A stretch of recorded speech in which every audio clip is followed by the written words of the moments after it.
Iparragirre ikastolak bere egunerokotasunean du ezarrita birziklapenaren eta berrerabilpenaren inguruko hezkuntza proiektua.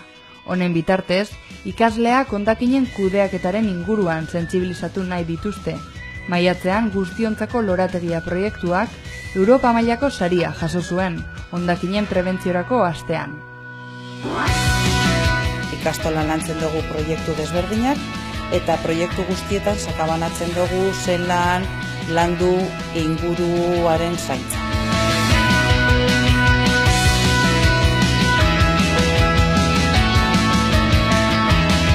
Mundua ez da gurea, gu gagoz hemen denbora baterako eta gure asmoa da aldogun eta ondoen iztea erabili duguna. Orduan, eta ikas dezatela bebai denona, denon artean zaindu behar dugula. 2 eta 6 urte arteko 460 ume inguruk ikasten dute Iparragirre ikastolan, eta ikasleek barneratuta dute jada birziklapenaren eta berrerabilpenaren garrantzia.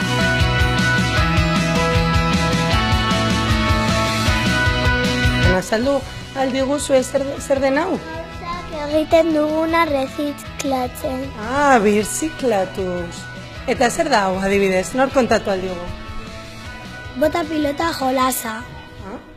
Eta nola egin zenuten? Kutsaz elkartuz, margosten, pilotak eginez, botatzen dugu eta zenbakiak dagoz kutsan barruan eta tokatzen denari puntu hori idatzi behar duzu.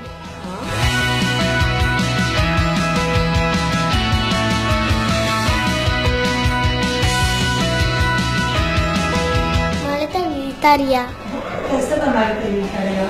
Edo zertarako erabiltzen dugu? Pues etxera eramaten dugu eta gero astelehen edo ostiraletan ekartzen dugu, baina etxean birziklatzen dugu gauza bat eta gero ikastolara ekarri eta kontatzen dugu.